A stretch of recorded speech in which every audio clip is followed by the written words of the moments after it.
नमस्कार, मी प्रणिता बोरसे. आपण पाहत आहात जय महाराष्ट्र. बुलेटिनच्या सुरुवातीला महत्त्वाची बातमी.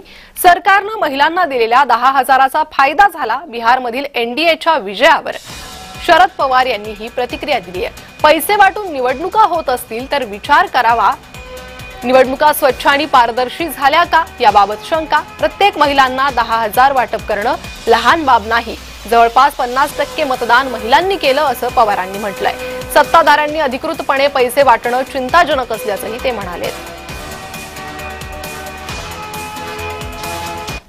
यावेळेला बिहारमध्ये झालेले आता प्रश्न असा आहे की इथून पुढच्या निवडणुकीत ज्यांच्या हातात सत्ता आहे त्यांनी मतदानाच्या आधी अशा पद्धतीने पैशांचं वाटप करून निवडणुकीला सामोरं जायचं ही भूमिका घेतली तर एकंदर निवडणूक पद्धतीच्या बद्दल लोकांचा विश्वास याला धक्का बसेल तर काहीची चिंता आहे.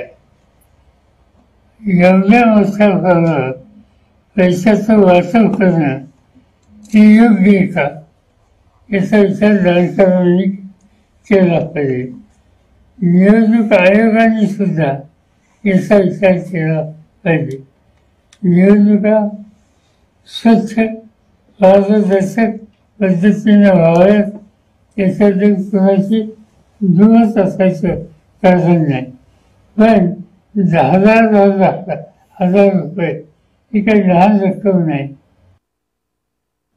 समान राज्यात 50% मतदान या महिलांचे त्यांना 10,000 रुपये देणं आणि त्याच्यानंतर निवडणुकीला सामोरं होणं याचा अर्थ या निवडणुका पारदर्शक आणि स्वच्छ होतात का या संबंधी लोकांच्या मनात नक्कीच येतो.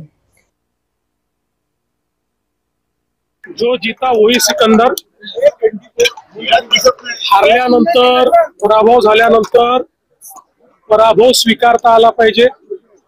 मोकळ्या मनानं आपल्या चुका कबूल केल्या पाहिजेत. आत्मपरीक्षण केलं पाहिजे. पण आत्मपरीक्षण करणं हे आमच्या विरोधी पक्षाला मान्य नाही.